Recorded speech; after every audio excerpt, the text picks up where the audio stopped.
दोस्तों, मैं फिर आपके बीच कुछ लेके आया हूँ, लेकिन आज मैं आपको बैंकों के सफ़र की तरफ ले चलता हूँ। और बैंकों के सफ़र की तरफ ले चलने के बाद आपको एक ऐसे घोटाले से अवगत कराऊंगा जो पिछले 4-5 साल से हिंदुस्तान में बैंकों के माध्यम से चल रहा है। और सही से अगर इसकी जांच हो तो विश्वास मानिएगा कि आप सब लोग जानेंगे कि ये लाखों करोड़ का घोटाला है। इतना बड़ा घोटाला कभी भी इंडिया में नहीं हुआ। और साथ ही साथ अगर आप इसको जान जाएंगे तो निश्चित जानिए पिछले 4-5 सालों में जितने भी लोगों ने मकान खरीदे हैं, जो कि संख्या करोड़ों में है, वो सारे ही लोग, उनमें से लगभग 90% तो मैं श्योर कहता हूं कि 90% लोगों को 2,60,000 रुपए से ज़्यादा का प्रॉफिट होगा। ये बड़ी अजीब सी बात है। फिर इस घोटाले को पता लगने से आप प्रॉफिट ले सकेंगे और साथ ही साथ इस घोटाले के बारे में जान के आप धीरे धीरे उस बात को जान पाएंगे जिस तरफ मैं आपको ले चलने की कोशिश पिछले कुछ समय से कर रहा हूं। बैंकों के इतिहास के बारे में थोड़ा चल जाऊं, उसके बाद आपको उस घोटाले के बारे में बताऊंगा जिससे आपको 2.5 लाख का फायदा होगा। ये 2.5 लाख का फायदा आखिर में बताऊंगा ताकि आप लोग मेरा वीडियो सुन सको। कुछ लोग इसको आगे भी बढ़ा सकते हैं, लेकिन उससे उन्हें बहुत फायदा नहीं होगा, असली चीज समझ में नहीं आएगी। दूसरी बात ये स्पष्ट करता चलूं कि मैं आंकड़े नहीं बताने वाला। कारण है, मैं एक ऐसा एडिटिंग का बोल सकता हूं इन लोगों को कि एडिटिंग करें, एक आंकड़ा यहां दिखाई दे, एक आंकड़ा यहां दिखाई दे, मैं आंख इधर करूं तो इधर एक आंकड़ा आए, एक आंख इधर करूं तो आंकड़ा आए। लेकिन आंकड़े वाले वीडियोस मेरी साइकोलॉजी के अनुसार सिर्फ वो लोग देखते हैं जो ऑलरेडी इतनी समझ रखते हैं कि आंकड़ों पे निगाह रख के सही गलत की पहचान कर सकें। लेकिन जिसमें आंकड़े पेश नहीं किए जाते, सौम्य तरीके से तर्क पेश किया जाता है, जैसे कि मैं करता हूं, तो ये वीडियो उन लोगों तक पहुंचता है जो आंकड़ों में रुचि नहीं लेते, जिनको लेनी चाहिए। तो मैं अपने वीडियो में कोई भी आंकड़ा पेश नहीं करूंगा ताकि आप लोग सहजता से सामान्य बुद्धि के माध्यम से उन बात को समझ सकें। धीरे धीरे आपके पास ये नेट है, इसमें व्हाट्सएप और इन सब की बजाय थोड़ा समय उन सर्च पे लगाएं जिन सर्च से आपको आपके देश की और आपकी हकीकत का पता लगता है। मैं थोड़ा सा जो आपको पुराने समय में ले चलूँगा, बैंकों के इतिहास के समय में। बैंकों के इतिहास का आरंभ लगभग आज से 300-350 साल पहले हुआ। तो उस समय पूरे दुनिया में जो लेन देन का तरीका था, वो लेन देन का तरीका एक तरीके से सोने के माध्यम से होता था। लोगों के पास सोने होते थे। अब वो सोने का टुकड़ा भी हो सकता था, अशर्फी भी हो सकती थी, गिन्नी भी हो सकती थी, सिक्का भी हो सकता था, वो सोने का ही मामला था। तो कुछ ऐसे लोग, साहूकार लोग दुनिया में थे। वो इस देश के तो कम से कम नहीं थे, किन्हीं और देशों के थे। मैं पूरा इतिहास नहीं बताऊंगा, आप सब खोज लोगे, मुझे पता है, आप लोग इतने विद्वान हो। तो उन लोगों ने क्या किया कि सोने के टुकड़े को लोगों के, क्योंकि ले जाने में दिक्कत होती थी, लोग लूटपाट का जो है शिकार हो जाते थे। तो कुछ लोगों ने ऐसी व्यवस्था गठित की कि कुछ शहरों में अपने ही लोगों को बैठाला और आपसे कहा कि आप उस शहर अगर जा रहे हो कोई लेन देन करने, तो आप हमारे पास सोने का टुकड़ा रख दो, उसके बदले में हम आपको एक कागज़ की पर्ची देंगे।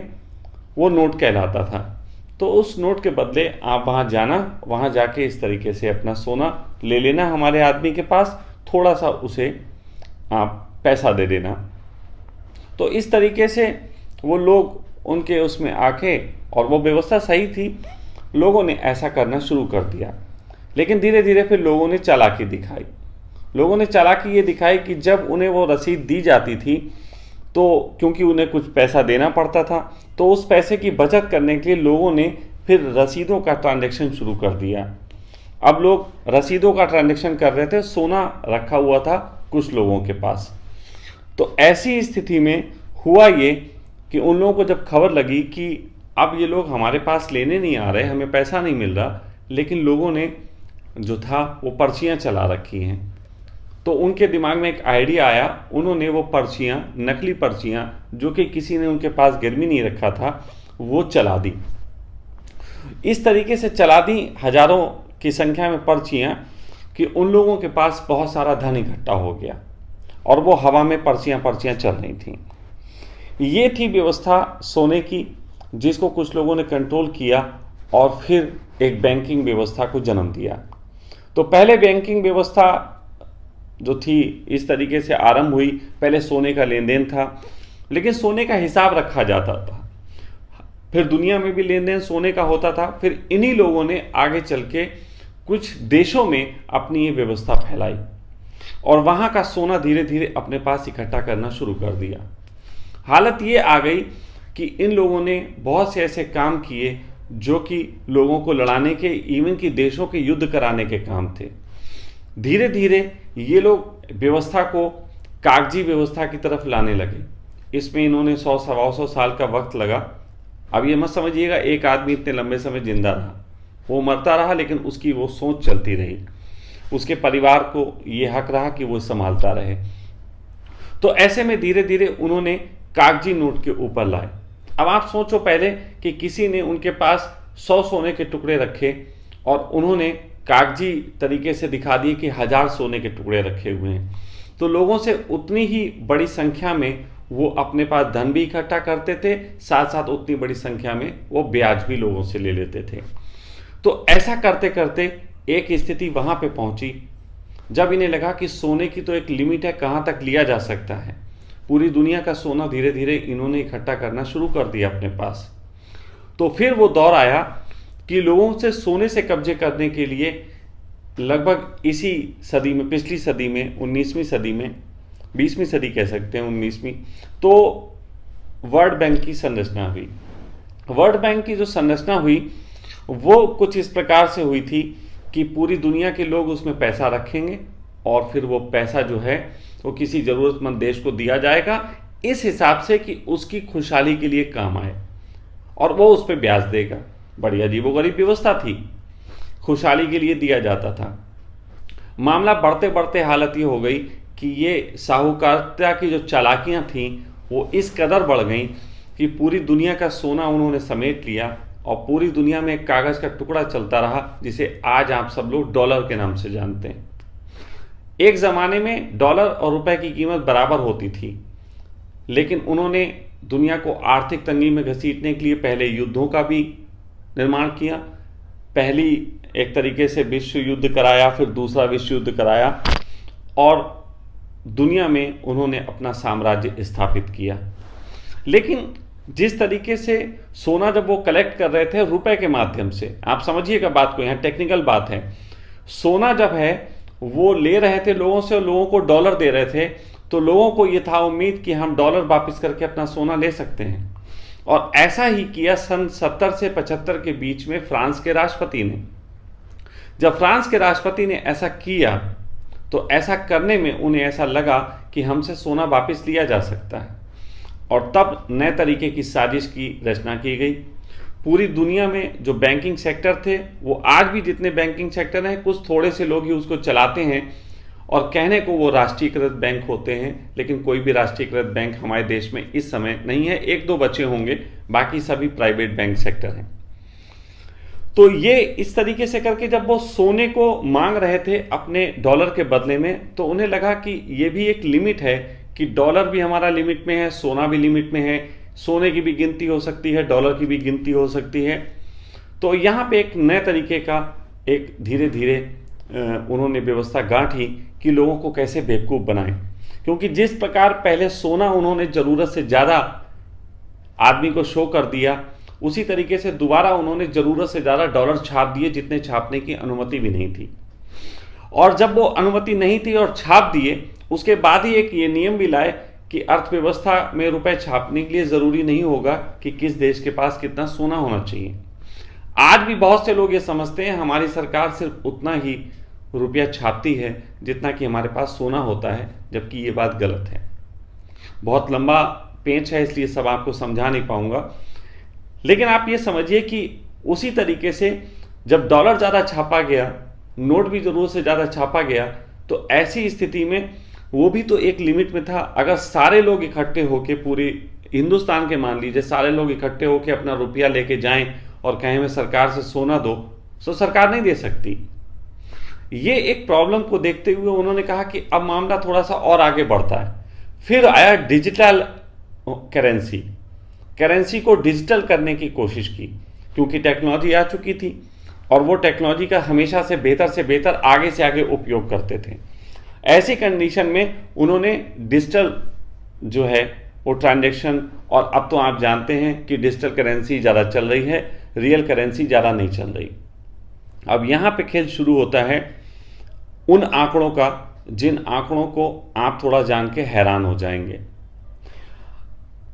आप देखें कि आज की तारीख में पिछले 4-5 साल से बैंकों को किस तरीके से फ़ायदा पहुंचाया गया। मैं यहाँ पे बार बार कह रहा हूँ, निश्चित ही मेरी ये बात सीधे सीधे लग रही होगी कि मोदी जी के या किसी खास पार्टी के खिलाफ है, लेकिन नहीं, मैं अपना प्रश्न सरकार से कर रहा हूँ। वो सरकार कोई भी होती मैं करता, कोई भी होती मैं करता। लेकिन पिछले 5 साल से देश में बड़ी अजीबोगरीब स्थिति है।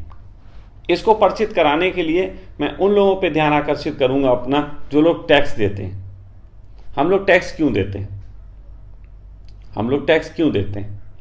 टैक्स देने से हमारी सरकार हमें ये वादा करती है कि आपको इंफ्रास्ट्रक्चर जो आपका है वो अच्छा मुहैया कराया जाएगा, जिसमें सड़कें हो गई, जिसमें पानी हो गया, जिसमें लाइट और बहुत सी चीज़ें इस तरीके से आती हैं। बहुत लोग टैक्स देते हैं, मैं बहुत थोड़ा सा देता हूँ। सच कहें वो भी देना नहीं चाहता, किन्हीं कारणों से देना पड़ता है। तो ऐसी स्थिति में वो हम टैक्स देते हैं, लेकिन क्या हम जानते हैं, मैं रोड पे गाड़ी चलाता हूँ, मुझे गाड़ी के लिए जगह जगह टोल देना पड़ता है, तो टैक्स का क्या फ़ायदा है? बिजली हम पैसे से लेते हैं, पानी हम पैसे से लेते हैं, हर चीज़ हम पैसे से लेते हैं। तो आखिर सरकार हमसे इतना टैक्स ले रही है, उसके बाद भी सरकार शो करती है कि हमारे पास देश चलाने के लिए दिक्कत आती।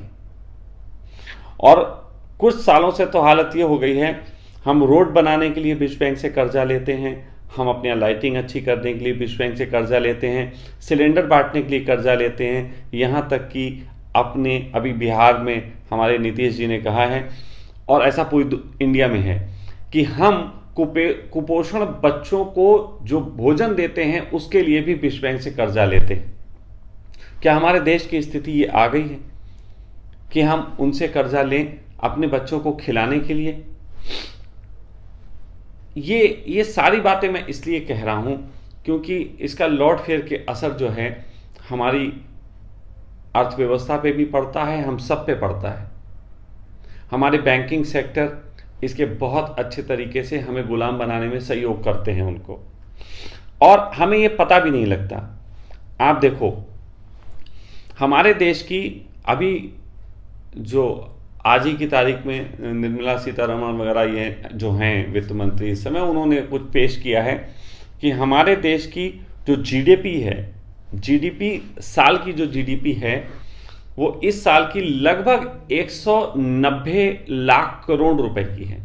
यानी कि हम इतना जो है व्यवसाय से उत्पादन करते हैं, 190 लाख करोड़। 1 लाख करोड़ के बारे में भी आप अनुमान लगाओ तो हैरान रह जाओगे कि 1 लाख करोड़ कितना होता है। 1 लाख करोड़ अगर 2000 रुपए की गड्डियां बना दें तो शायद एक पूरी एक कह सकते हैं कि मालगाड़ी में नहीं आएंगे, इतना पैसा होता है। ऐसी कंडीशन में 190 लाख करोड़, अब 190 लाख करोड़ रुपए भी अगर हम समझें बात को तो थोड़ा हैरानी हो जाएगी। हमारी जीडीपी जो में बताई जाती है वो सरकारी आंकड़ों से उठा के ही बताई जाती है, और उसका मतलब ये होता है कि सरकार के पास जितना टैक्स गया, जितनी सब चीज़ें उन्होंने इधर उधर से देखी, उन सब के आधार पे हमारी जीडीपी की एक कैलकुलेशन बनती है। हमारे देश में इस समय आप सब जानते हैं जीएसटी है, यानी कि जीएसटी 5% पड़ता ही पड़ता है। सारे ही अगर आप आंकड़े देख लें, अगर हम मान लो 5% भी जीएसटी मान लें तो इस आधार पे लगभग 10 लाख करोड़ रुपए का हमें जीएसटी आना चाहिए। 10 लाख करोड़ का जीएसटी, जबकि सरकार कहती है 3 लाख करोड़ का जीएसटी आया। तो सरकार के क्या आंकड़े गलत हैं या सरकार हमारे सामने गलत आंकड़े पेश कर रही है? अब आप समझो कि 190 लाख करोड़ रुपए का जिसका सब इकोनॉमी का हो डेवलपमेंट, उस व्यक्ति को विदेशों से लोन लेने की जरूरत क्यों पड़ती है? हम अपनी अर्थव्यवस्था को खुद अच्छा क्यों नहीं कर सकते? हमारे देश पे इस समय लगभग 80 लाख करोड़ रुपए का लोन है विश्व बैंक का। 80 लाख करोड़ का लोन है जिसका लगभग ब्याज अगर हम मान दें तो 7-8 लाख करोड़ रुपए हम साल का ब्याज देते हैं।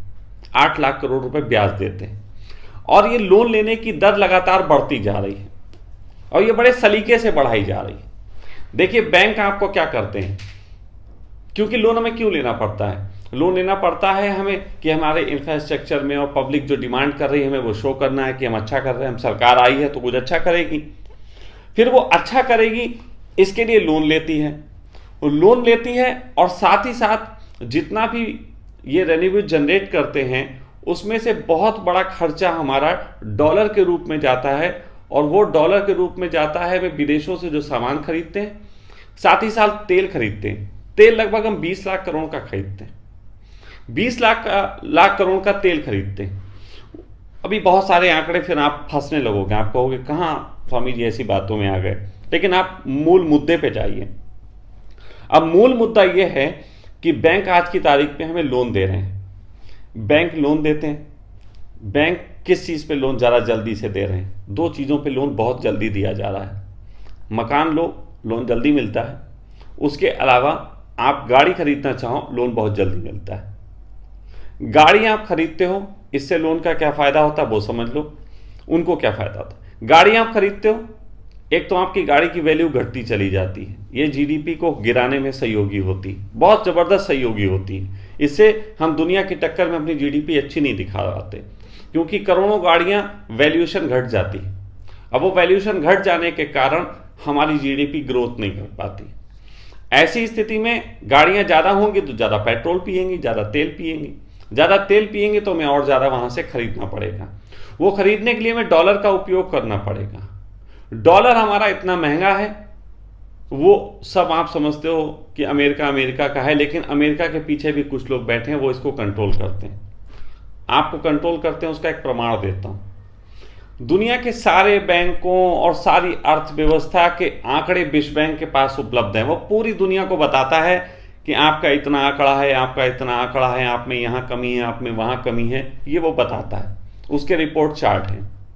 लेकिन खुद विश्व बैंक की जो है ऑडिट नहीं होती। विश्व बैंक ने साल में कितना कमाया इसका कोई हिसाब नहीं रखा जाता।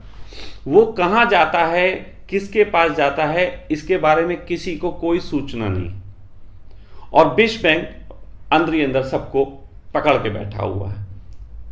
पहले ये इनडायरेक्ट रूप में हमें कंट्रोल करता था, अब तो डायरेक्टली हमें कंट्रोल करने लगा। जैसे आपने सुना होगा, अभी ट्रंप कुछ दिन पहले कह रहे थे कि हमें जो आप माल देते हैं उस पर आप अपना ये सब घटाइए जो आप टैक्सेस लगाते हैं। साथ साथ इराक से हम तेल ले रहे थे, वो हम डॉलर के बदले में नहीं ले रहे थे, अनाज के बदले में ले रहे थे, ले सकते थे, वो उसने रास्ते खोल दिए थे। तो उन्होंने कह दिया ट्रंप ने भारत से कि आप वहाँ से तेल नहीं खरीदेंगे। उसने हमारे 2 जहाज जला दिए, 2 जहाज का केवल दिखाया, और भारत को वहाँ 20 लाख करोड़ रुपए के लिए जो है वो डॉलर यूज़ करना पड़ता है। अब डॉलर का आप समझ लो कि हर साल वो बढ़ता जाता है, जिससे हमें कितना पीड़ा होती है। ऐसे बहुत सारी खेल। तो इस तरीके से बैंक जो हैं हमें गाड़ियों के लिए लोन दे रहे हैं, बैंक हमें हमारे मकानों के लिए लोन दे रहे हैं, और ये लगभग वही कर रहे हैं जो शुरू में सोने के वो टुकड़े, जो 100 टुकड़े की जगह 1000 टुकड़ों की पर्चियां, 10,000 टुकड़ों की पर्चियां चला दी गई। सारे बैंकों की अगर टोटल एक कहीं रिपोर्ट तैयार की जाए कि कितने रुपए का जो है इनके पास रुपया है, और ये देखा जाए कि इन्होंने लोन कितना दिया है, तो आप हैरान हो जाएंगे कि इनके पास 10 रुपया है, लोन इन्होंने लगभग जो है वो 150 रुपये का दे रखा है। मात्र 10 रुपया और 150 रुपये का लोन दे रखा है, और 150 रुपये पे ब्याज ले रहे हैं हमसे। तो बैंकों ने हमें बहुत तरीके से बेवकूफ़ बनाया है। सरकार बहुत अच्छे अच्छे शब्दों और माध्यम से बैंकों को सपोर्ट करती है, और वो सपोर्ट करने का कारण होता है कि पीछे विश्व बैंक उनको आदेश देता है कि अब आपको इस तरीके की नीतियां बनानी पड़ेंगी। आने वाले समय में मैंने सुना है कि दुनिया का एक रुपया भी चलने जा रहा है। एक रुपया चलेगा वो पूरी दुनिया में मान्य होगा, एक ही रुपया चलेगा, क्योंकि धीरे धीरे विश्व बैंक ने सबको कंट्रोल कर लिया है। दुनिया के सारे देश ही लगभग उससे कर्जदार हो चुके हैं। अमेरिका खुद लगभग 15 करोड़ का कर्जदार है। हम लोग तो केवल 80 लाख करोड़ के हैं, वो तो 15 करोड़ का कर्जदार है। लेकिन अमेरिका उन्हें पैसे नहीं देता। अमेरिका ने पैसे देना बंद कर दिए, मतलब वो दिखाता है मैंने पैसे नहीं देंगे, लेकिन हमसे लिए जाते हैं। कई बार तो हमारे देश ने ऐसे भी लोन लिए हैं कि जब उनसे लोन लिए तो उन्हें ये दिखाया कि पहले आपने पैसा निपटाया नहीं है और ये पैसा आपको निपटाना है, आपकी पर्यावरण में दिक्कतें हैं, आपकी और दिक्कत हैं, उसके भी पैसे काटे गए कि हमने आपको बच्चों के कुपोषण के लिए कर्जा दिया था, अभी बच्चों का कुपोषण बाकी है, तो ये आप डिफ़ाल्टर हैं। और हालत ये रही कि लोन दे दिया 5-10 लाख करोड़ का, लेकिन मिला 50-60 हज़ार करोड़ ही, बाकी सब वहीं का वहीं हमें डिफ़ाल्टर काट के रख लिया गया। ऐसा भी होता है। तो ये सारी जो चीज़ें हैं वो सब चलती हैं, ये सब एक अंदर का जाल है। इसके संबंध में आप लोग खोजबीन करो। मैं बहुत सी जगह आपको आंकड़े कमी दूंगा ताकि आप लोग खोजबीन करो, लेकिन अब अंत में आ रहा हूं उस पे जो ये घोटाला 5 साल से बहुत ज़बरदस्त तरीके से बैंकों ने चलाया। हमारे प्रधानमंत्री जी ने अभी 4-5 साल पहले एक योजना की शुरू की थी, जो कि हमारे मकान खरीदने के लिए योजना थी। उसके तहत लगभग अगर टेक्निकल ढंग से देखो तो जो 15 लाख रुपए साल कमाने वाला व्यक्ति है, वो भी यदि एक मकान खरीदता है तो लगभग उसको 2.5 लाख रुपए की सब्सिडी मिलती है। इस योजना का नाम मैं अभी मेरी स्मृति में नहीं, इतना मैं शब्दों में नहीं जाता, तो ये योजना है। इस योजना का नाम मैं इस वीडियो के ऊपर डलवा दूंगा ताकि आप लोग उसको देख सको। तो इस योजना के तहत हमारे प्रधानमंत्री जी ने घोषणा की कि 2.5 लाख रुपए बैंकों को इन्हें सब्सिडी देनी पड़ेगी, जो लोन लेंगे उनको। अब ये भी कमाल है कि जो लोन लेंगे उनको सब्सिडी मिलेगी। आप सीधे सीधे कैश मकान खरीदिए, आपको कोई सब्सिडी नहीं है, आपको लोन लेना पड़ेगा। लोन लीजिए, उस पर सब्सिडी मिलेगी। तो पहली बात तो ये हंसी की है कि अगर सब्सिडी है तो लोन पे क्यों? कुछ लोग कैश खरीद रहे हैं, उनको भी मिलना चाहिए, लेकिन नहीं, लोन लीजिए, उस पर सब्सिडी मिलेगी।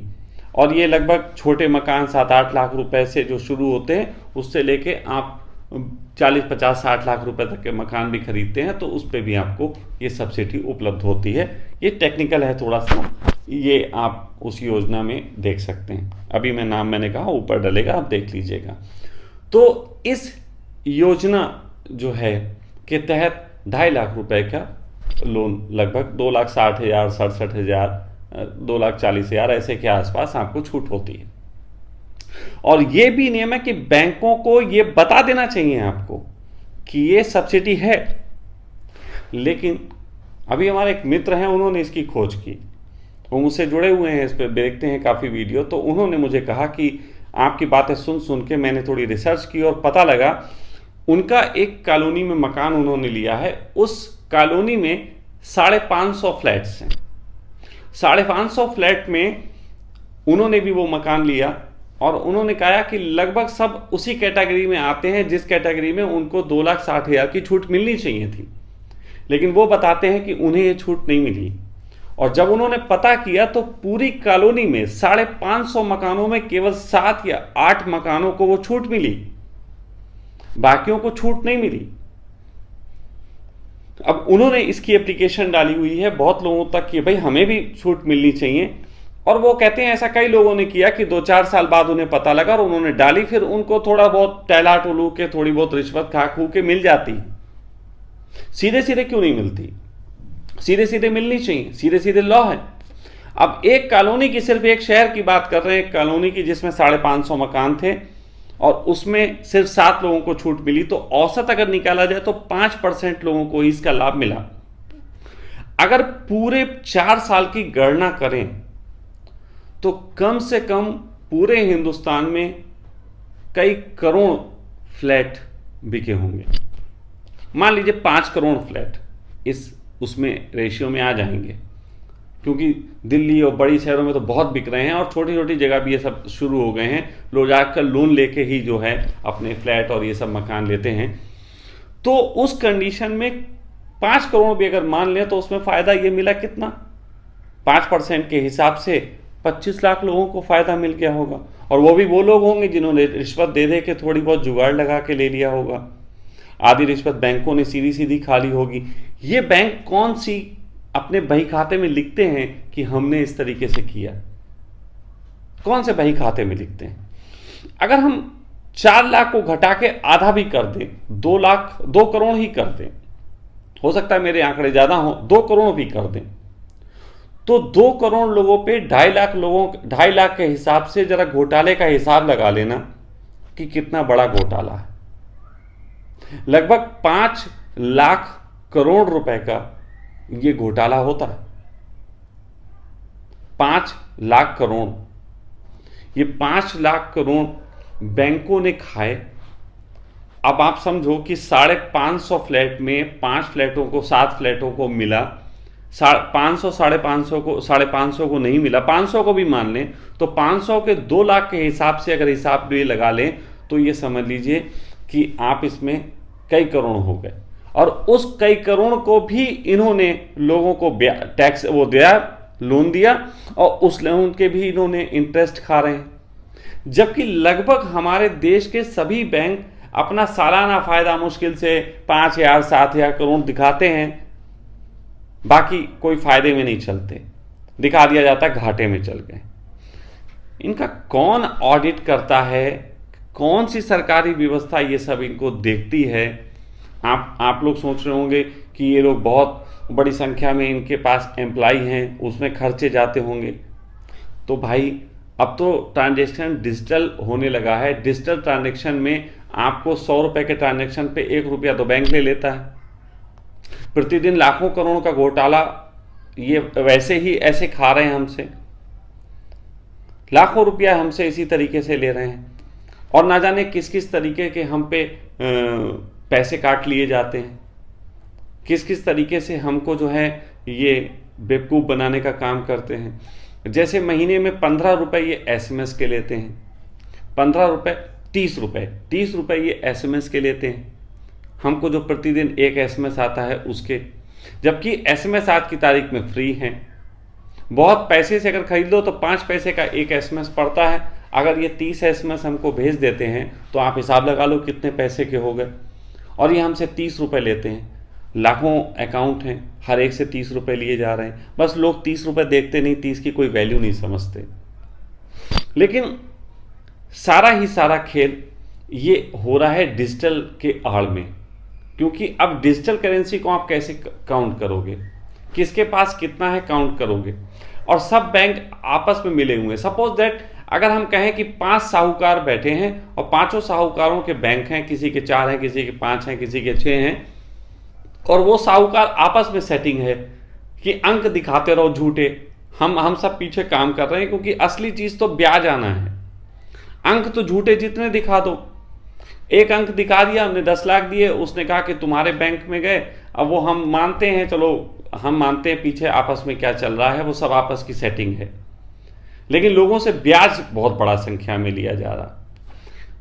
तो ये जो मैंने बताया कि 2.5 लाख रुपए आप सब में से जितने लोगों ने भी ये फ्लैट्स खरीदे हैं, थोड़ा सा इस योजना पे आप लोग गौर करिएगा, और इस योजना के माध्यम से आपको पता लगेगा कि इस योजना में कहीं आप आ तो नहीं रहे और आपको 2.5 लाख रुपए मिल सकते हैं, और वो आपका अधिकार है, आपको लेना चाहिए, क्योंकि वो हमारी सरकार इनको दे रही है। और पहली बात तो मुझे ये समझ में नहीं आया सरकार ने ये योजना चलाई क्यों। अगर 2.5 लाख की ये योजना चलानी थी तो जब एक व्यक्ति के सीधे सीधे सिलेंडर के पैसे उसमें डाल सकते थे, तो ऐसा क्यों नहीं किया गया कि 2.5 लाख रुपए सीधे उसके अकाउंट में डाल दिए जाते, सरकार की तरफ से डाल दिए जाने चाहिए थे। सरकार ने इनको अथॉरिटी क्यों दी?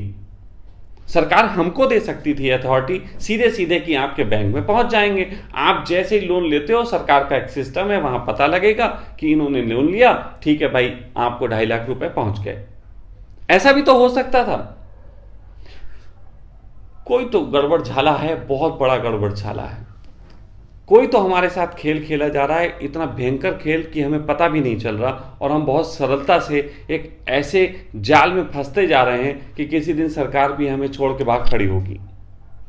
और फिर आप ये मत समझिएगा सरकार का मैं बीजेपी या कांग्रेस किसी की बात कर रहा हूं। एक सरकार है वो भी यही कर रही है, दूसरी आएगी वो करेगी। ये जो पीछे के खेल खेल रहे हैं इनके लिए दोनों प्यादे हैं।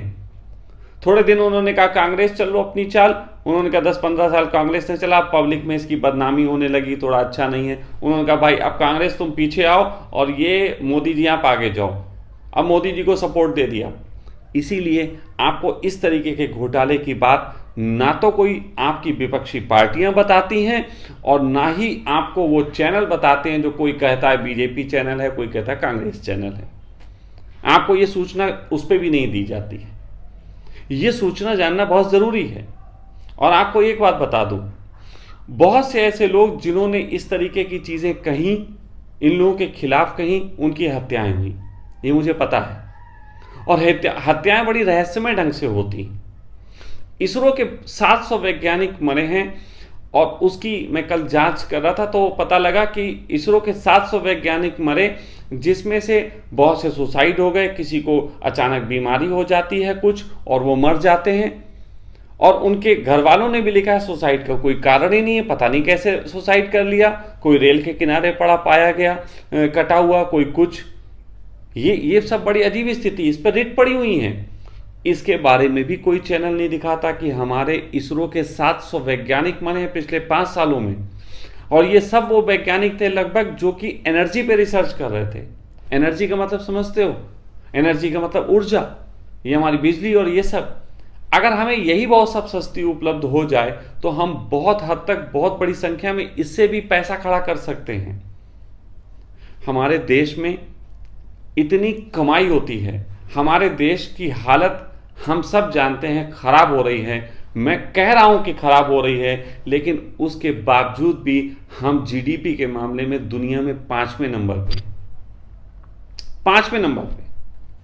हमारी जीडीपी 2.73 ट्रिलियन डॉलर है, जिसकी एक कीमत अगर निकाली जाए तो वो निकलती है 190 लाख करोड़ रुपए। 2.73 समथिंग, थोड़ा बहुत एक आगे पीछे हो सकता है। लेकिन अमेरिका की जीडीपी है 19 पॉइंट समथिंग, लगभग 20 मान लो। अगर हमारे पास 190 लाख करोड़ रुपए की 190 लाख करोड़, तो आप ये समझ लो कि उनकी कम से कम हमसे 8 गुना ज्यादा है। उसके बाद दूसरे नंबर की जीडीपी चाइना की है। चाइना की 12 पॉइंट समथिंग ट्रिलियन डॉलर की है। अब ये सब समझना है कि चाइना ने ऐसा कैसे किया, हम भी ऐसा कर सकते हैं। हम चाइना से कम नहीं, हम सब जानते हैं हम चाइना से भी ज़्यादा हैं। लेकिन कारण है, एक छोटा सा बता दूं, यहाँ पे उसका इलाज भी दे रहा हूँ। सरकार प्लीज़ हमसे सुन ले। अगर सरकार अपने को फंसा महसूस करती तो मेरी बात सुने थोड़ा गौर से, नहीं तो आप सब बताओ। मैंने कभी नहीं कहा कि मेरे वीडियो शेयर करो, लेकिन कहता हूँ कभी कभी ऐसे वीडियो को सरकार तक पहुँचाने के लिए शेयर करो। तो मैं आपको बता रहा हूँ कि हम लोग उनके दबाव में अपने यहाँ की खाद्य सामग्री उन्हें देते हैं और बहुत सस्ते में देते हैं।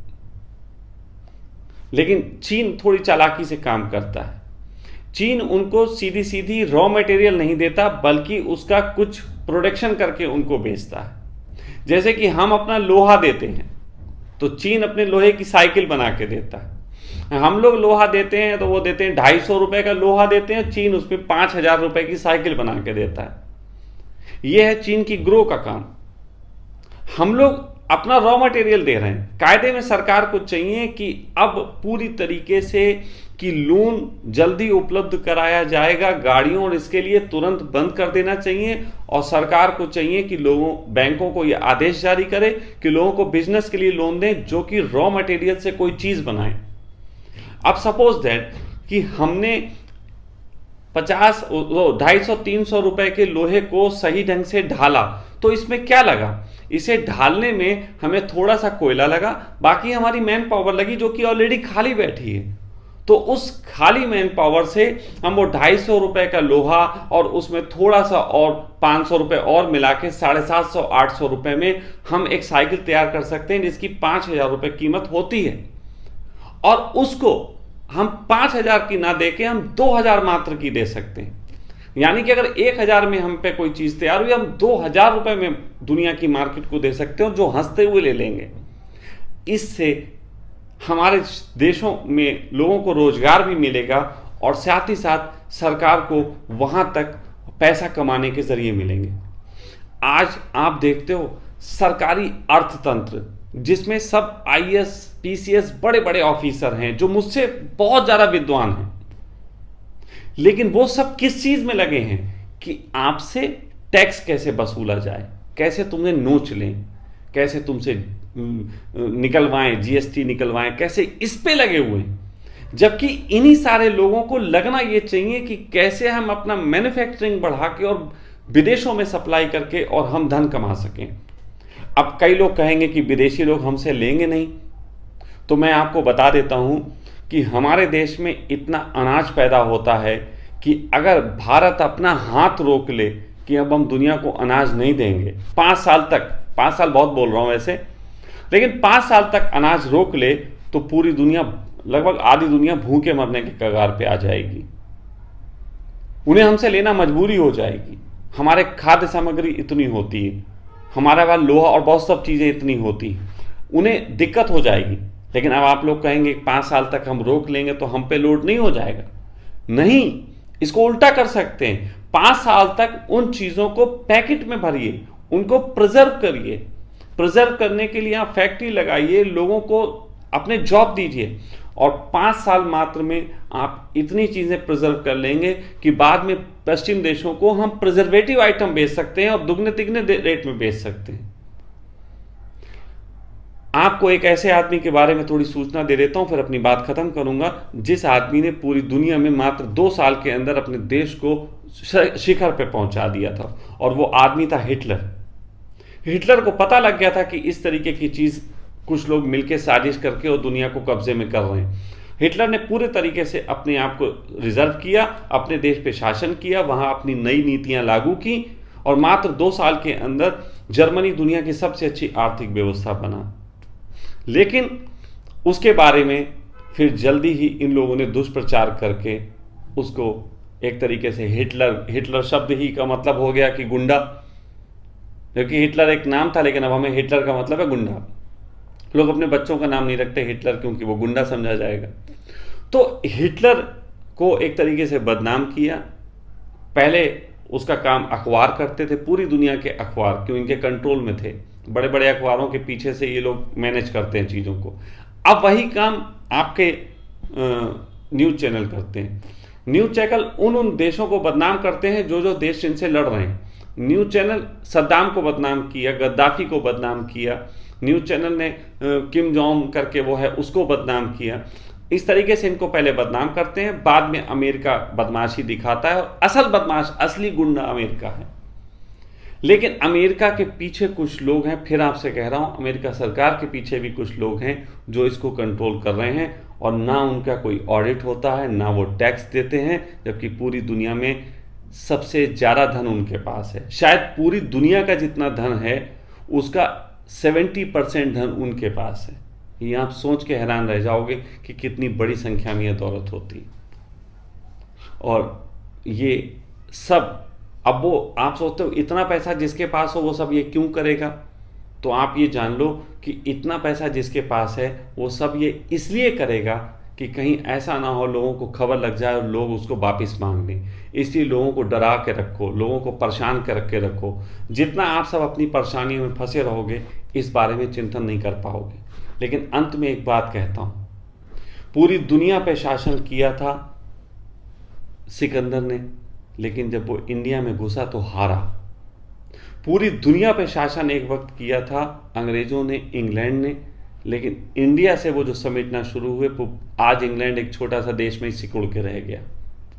मैं फिर कहता हूँ कि मेरे देश के पास ये सामर्थ्य है, कहते हुए मेरे रोंगटे भी खड़े हैं और मेरे आंसू भी हल्के से आंखों में हैं, कि मेरे देश के लोगों के पास ये सामर्थ्य है कि यदि वो अपनी बुद्धि, जो कि उनकी खुद की बुद्धि है, उसका उपयोग करें तो इन लोगों की पोल हम लोग खोल सकते हैं, हम लोग इनसे निपट सकते हैं। लेकिन इसके लिए हमें कम से कम ये छोटी मोटी लड़ाई झगड़े सोच के हटा के इसको और हमें सिर्फ अपनी अर्थव्यवस्था और इसके संबंध में चिंतन करना पड़ेगा।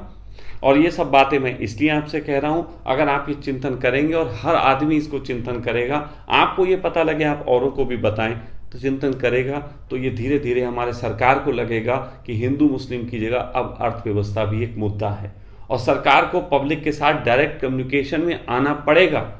और जैसे ही सरकार और पब्लिक हमारे नेता मैं मोदी जी ही हूँ, जैसे ही मोदी जी और पब्लिक दोनों लोग मिले और दोनों लोगों ने मिलकर ये व्यवस्था रची कि किस तरीके से अब हमें दुनिया में सबसे आगे होना है, तो हमें कोई भी नहीं रोक सकता।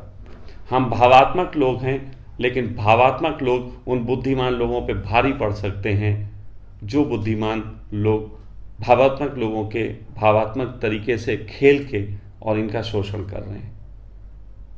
मैं बहुत विनम्र निवेदन के साथ अंत में आपसे कहूँगा कि इस मुद्दे को दबने मत देना, क्योंकि ये मुद्दा दबा तो हमारे देश का अध्यात्म दबेगा, हमारे देश का प्रेम दबेगा, हमारे देश की भाईचारा दबेगी, हमारे देश का वो सब दब जाएगा जिसके कारण हम अपने देश को महान कहते हैं।